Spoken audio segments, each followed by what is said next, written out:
Dear Esther, I've lost track of how long I've been here and how many visits I have made overall. Certainly the landmarks are now so familiar to me that I have to remind myself to actually see the forms and shapes in front of me. I could stumble blind across these rocks, the edges of these precipices, without fear of missing my step and plummeting down to sea. Besides, I have always considered that if one is to fall, it is critical to keep one's eyes firmly open.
Donnelly reported the legend of the hermit, a holy man who sought solitude in its most pure form.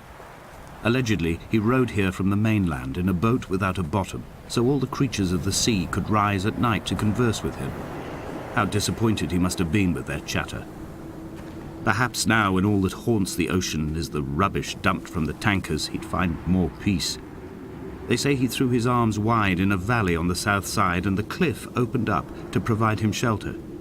They say he died of fever 116 years later.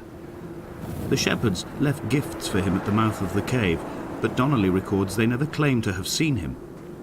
I have visited the cave and I have left my gifts, but like them, I appear to be an unworthy subject of his solitude.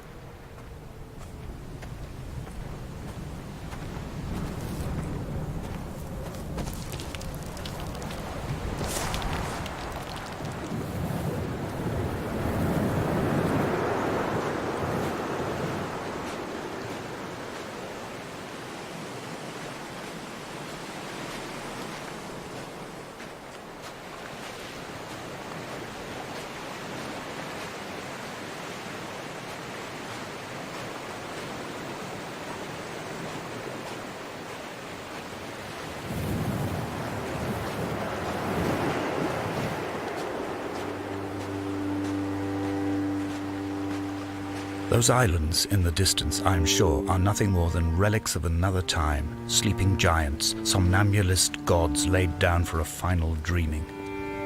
I wash the sand from my lips and grip my wrist ever more tightly. My shaking arms will not support my fading diaries.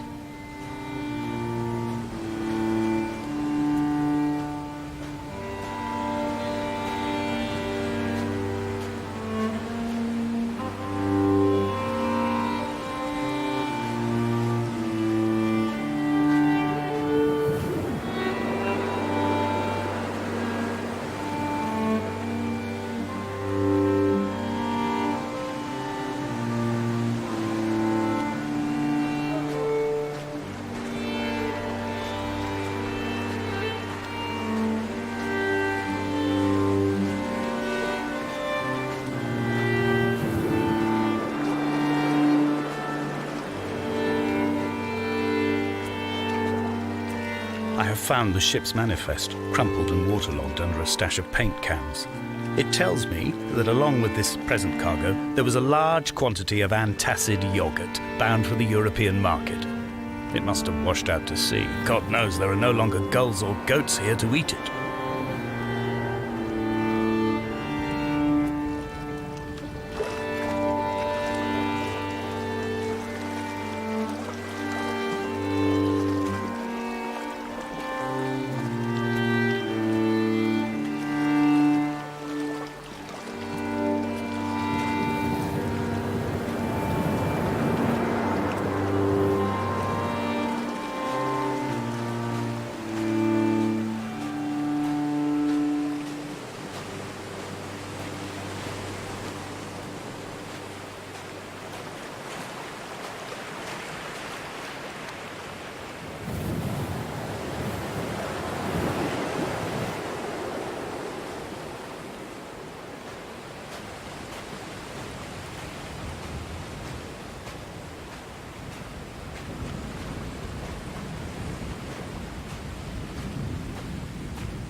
Donnelly's book had not been taken out from the library since 1974. I decided it would never be missed as I slipped it under my coat and avoided the librarian's gaze on the way out. If the subject matter is obscure, the writer's literary style is even more so. It is not the text of a stable or trustworthy reporter. Perhaps it is fitting that my only companion in these last days should be a stolen book written by a dying man.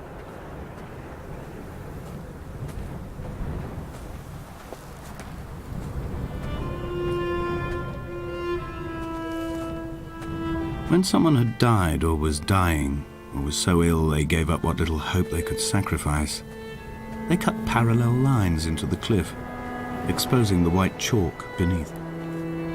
You could see them from the mainland or the fishing boats, and know to send aid or impose a cordon of protection, and wait a generation until whatever pestilence stalked the cliff paths died along with its hosts.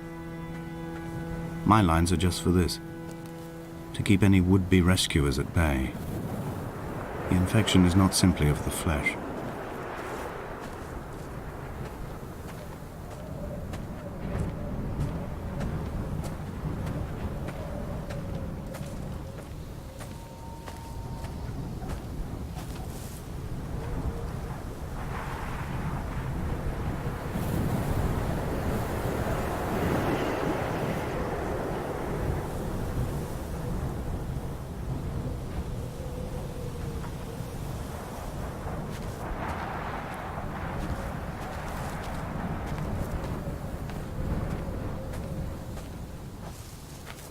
They were God-fearing people, those shepherds.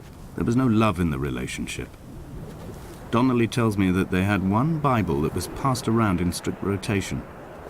It was stolen by a visiting monk in 1776, 2 years before the island was abandoned altogether. In the interim, I wonder, did they assign chapter and verse to the stones and grasses, marking the geography with a superimposed significance that they could actually walk the Bible and inhabit its contradictions?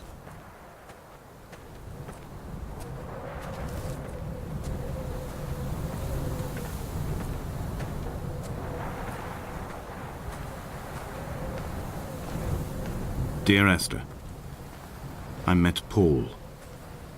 I made my own little pilgrimage. My Damascus, a small semi-detached on the outskirts of Wolverhampton. We drank coffee in his kitchen and tried to connect to one another. Although he knew I hadn't come in search of an apology, reason or retribution, he still spiraled in panic, thrown high and lucid by his own dented bonnet. Responsibility had made him old. Like us, he'd already passed beyond any conceivable boundary of life.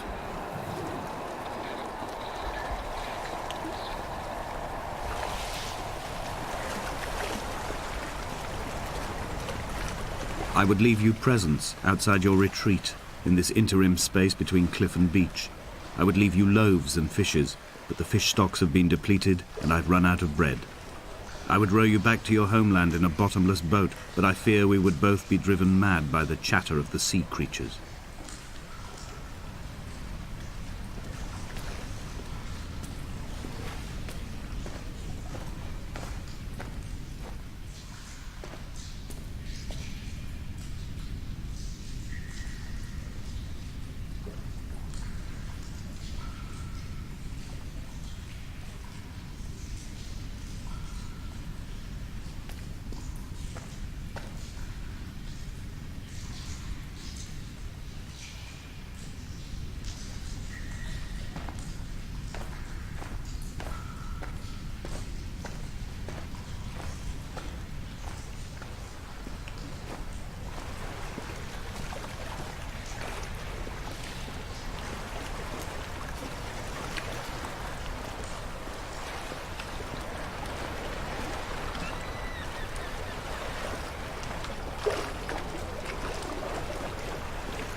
I've become convinced I am not alone here, even though I'm equally sure it is simply a delusion brought upon by circumstance.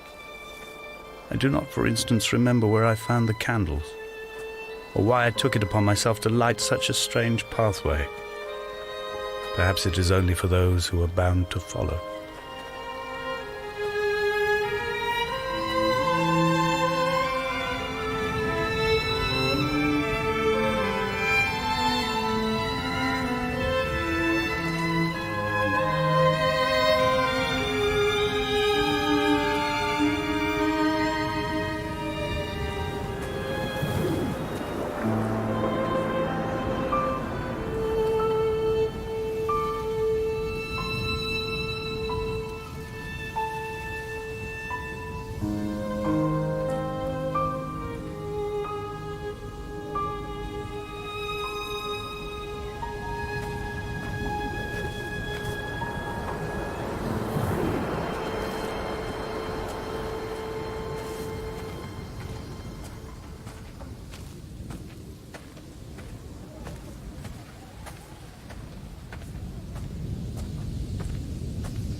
Dear Esther, I have now driven the stretch of the M5 between Exeter and Bristol over 21 times. But although I have all the reports and all the witnesses, and have cross-referenced them within a millimetre using my Ordnance Survey maps, I simply cannot find the location. You'd think there would be marks to serve as some evidence. It's somewhere between the turn-off for Sanford and the welcome brake services. But although I can always see it in my rear-view mirror, I have as yet been unable to pull ashore.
There must be a hole in the bottom of the boat. How else could new hermits have arrived?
All night the boy has kept me lucid. I sat, when I was at the very edge of despair, when I thought I would never unlock the secret of the island, I sat at the edge and I watched the idiot boy blink through the night. He's mute and he is retarded, and he has no thought in his metal head but to blink each wave and each minute aside until the morning comes and renders him blind as well as deaf-mute. In many ways, we have much in common.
I had kidney stones and you visited me in the hospital. After the operation, when I was still half submerged in anesthetic, your outline and your speech both blurred. Now my stones have grown into an island and made their escape, and you have been rendered opaque by the car of a drunk.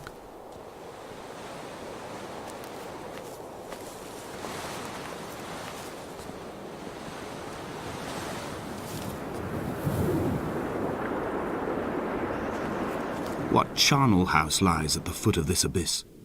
How many dead shepherds could fill this hole?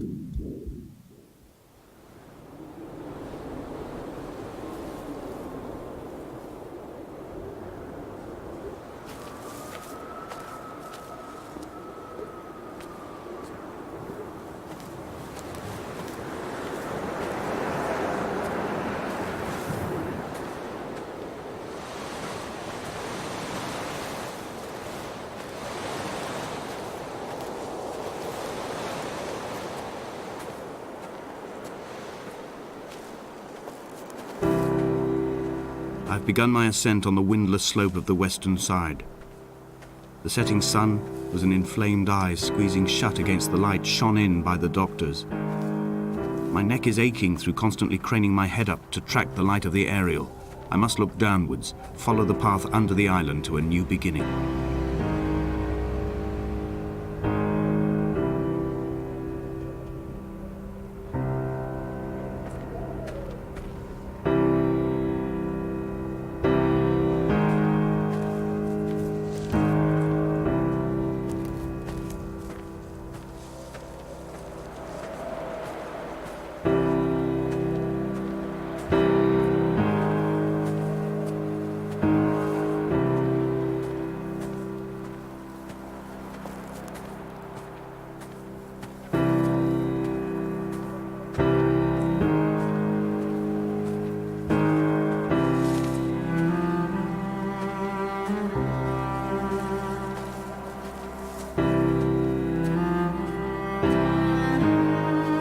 The bothy was constructed originally in the early 1700s.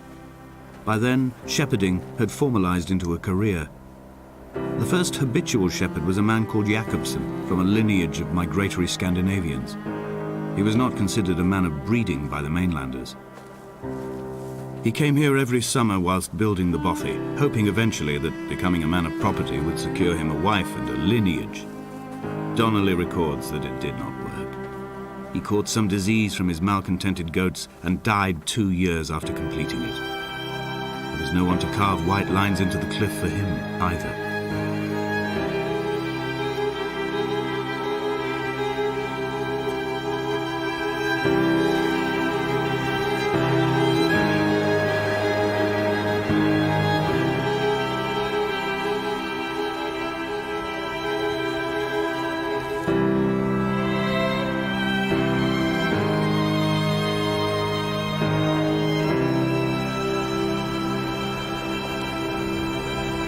When the oil lamps ran out, I didn't pick up a torch, but used the moonlight to read by. When I've pulled the last shreds of sense from it, I will throw Donnelly's book from the cliffs, and perhaps myself with it. Maybe it will wash back up through the caves and erupt from the spring when the rain comes, making its return to the hermit's cave. Perhaps it will be back on the table when I wake. I think I may have thrown it into the sea several times before.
He left his body to the medical school and was duly opened out for a crowd of students 21 days after his passing. The report is included in my edition of his book. The syphilis had torn through his guts like a drunk driver, scrambling his organs like eggs on a plate. But enough definition remained for a cursory examination, and, as I suspected, they found clear evidence of kidney stones. He's likely to have spent the last years of his life in considerable pain. Perhaps this is the root of his laudanum habit. Although its use makes him an unreliable witness, I find myself increasingly drawn into his orbit.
Donnelly did not pass through the caves. From here on in, his guidance, unreliable as it is gone from me. I understand now that it is between the two of us, and whatever correspondence can be drawn from the wet rocks.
It was as if someone had taken the car and shaken it like a cocktail. The glove compartment had been opened and emptied with the ashtrays and the boot. It made for a crumpled museum, a shattered exhibition.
If the caves are my guts, this must be the place where the stones are first formed.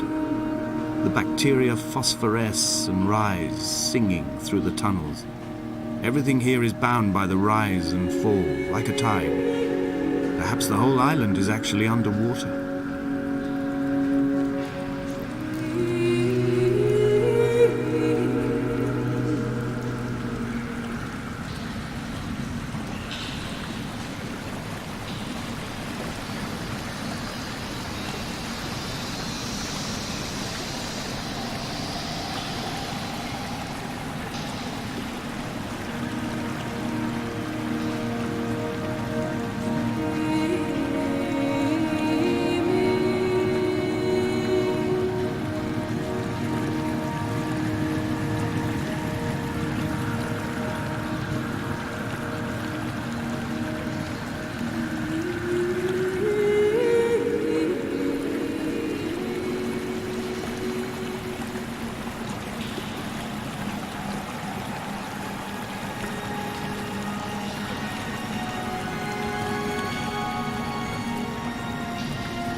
I will hold the hand you offered to me, from the summit down to this well, into the dark waters where the small flowers creep for the sun.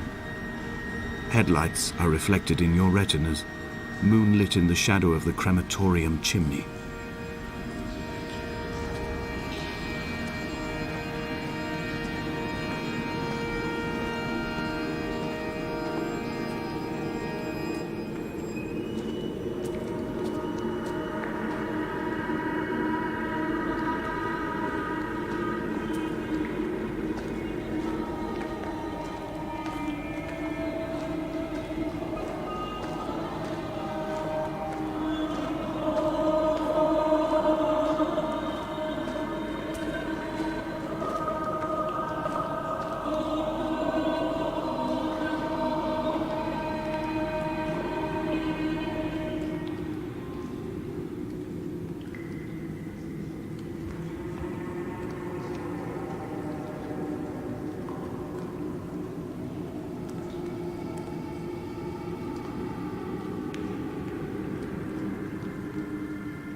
sat here and watched two jets carve parallel white lines into the sky.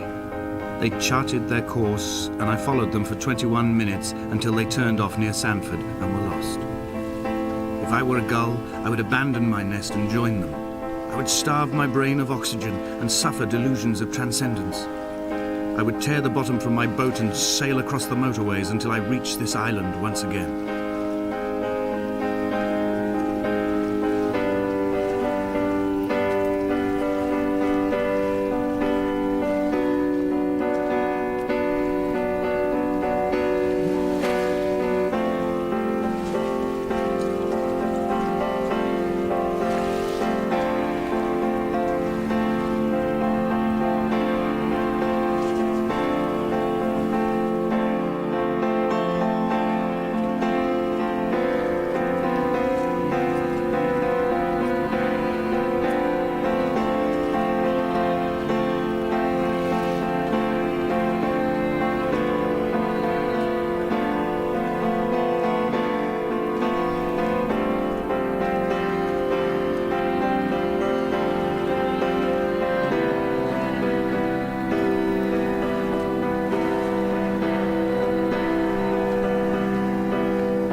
I returned home with a pocket full of stolen ash.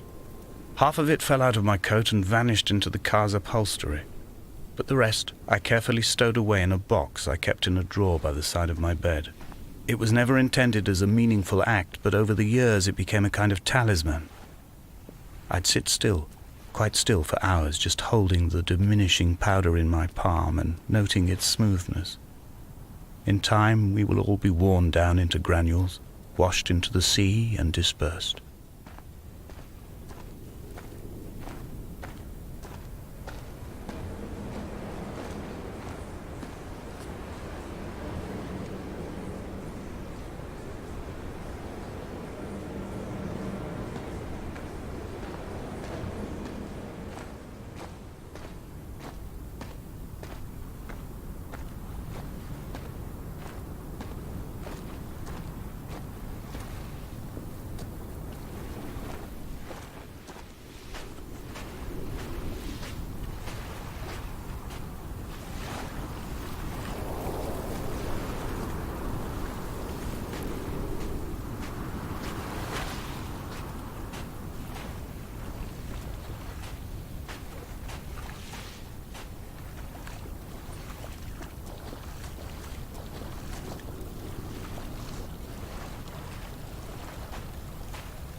There were chemical stains on the tarmac, the leak of air conditioning, brake fluid and petrol.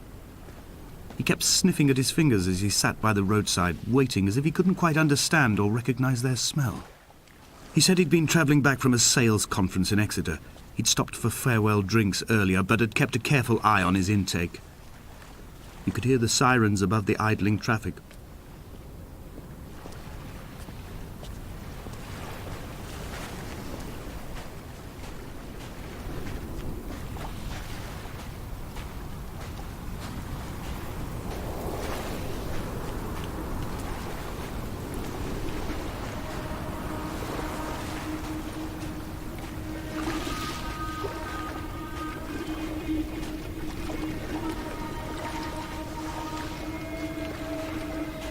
From here, I can see my armada.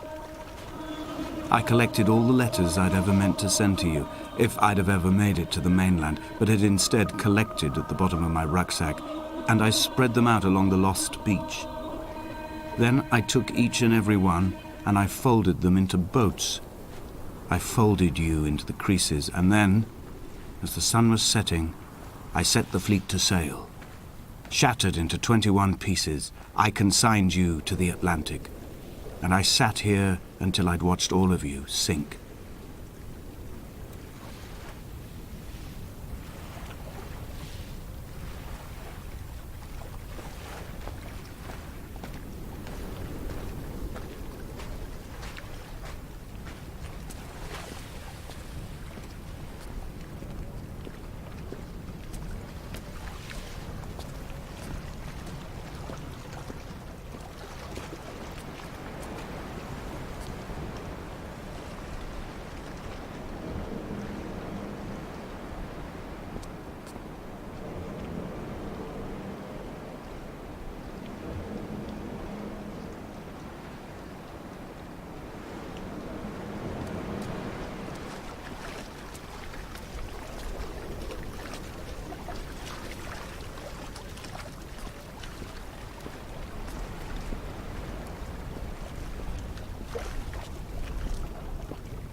I will drag my leg behind me.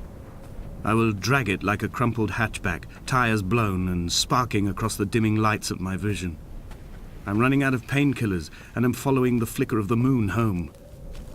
When Paul keeled over dead on the road to Damascus, they restarted his heart with the jump leads from a crumpled hatchback. It took 21 attempts to convince it to wake up.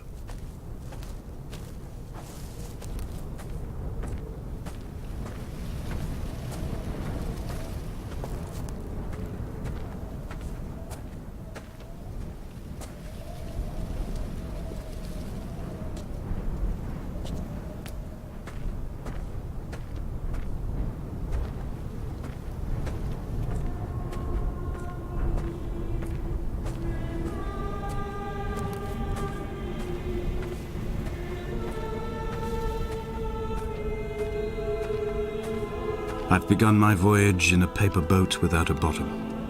I will fly to the moon in it. I've been folded along a crease in time, a weakness in the sheet of life. Now you've settled on the opposite side of the paper to me. I can see your traces in the ink that soaks through the fiber, the pulped vegetation. When we become waterlogged and the cage disintegrates, we will intermingle. When this paper aeroplane leaves the cliff edge and carves parallel vapor trails in the dark, we will come together.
If only Donnelly had experienced this, he would have realized he was his own shoreline, as am I.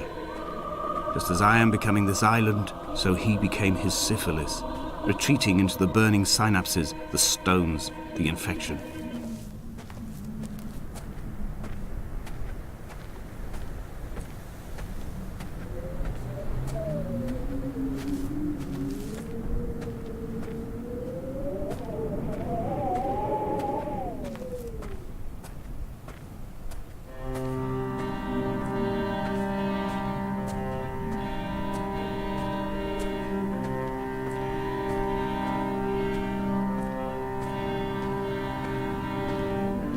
Headlights reflected in these retinas, too long in the tunnels of my island without a bottom. The sea creatures have risen to the surface, but the gulls are not here to carry them back to their nests. I've become fixed, open and staring, an eye turned on itself. I've become an infected leg whose tracking lines form a perfect map of the junctions of the M5. I will take the exit at mid-thigh and plummet to my Esther.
I have dredged these waters for the bones of the hermit, for the traces of Donnelly, for any sign of Jakobsen's flock, for the empty bottle that would incriminate him.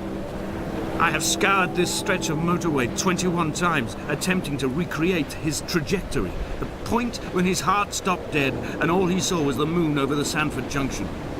He was not drunk, Esther. He was not drunk at all, and it was not his fault. It was the converging lines that doomed him. This is not a recorded natural condition. The gulls do not fly so low over the motorway and cause him to swerve. The paint scored away from his car in lines like an infection, making directly for the heart.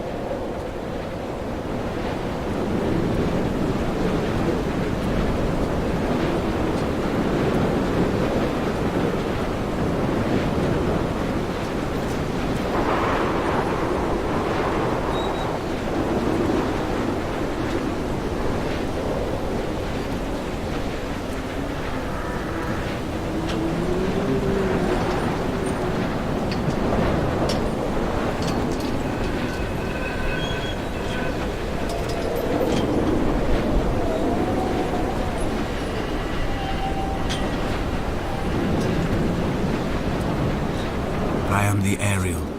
In my passing, I will send news to each and every star.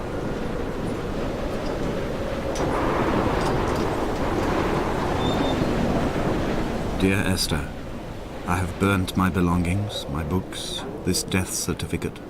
Mine will be written all across this island. Who was Jakobsen? Who remembers him? Donnelly has written of him, but who was Donnelly? Who remembers him? I have painted, carved, hewn, scored into this space all that I could draw from him. There will be another to these shores to remember me. I will rise from the ocean like an island without bottom, come together like a stone, become an aerial, a beacon, that they will not forget you. We have always been drawn here. One day the gulls will return and nest in our bones and our history. I will look to my left and see Esther Donnelly flying beside me. I will look to my right and see Paul Jacobsen flying beside me. They will leave white lines carved into the air to reach the mainland, where help will be sent.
Come back.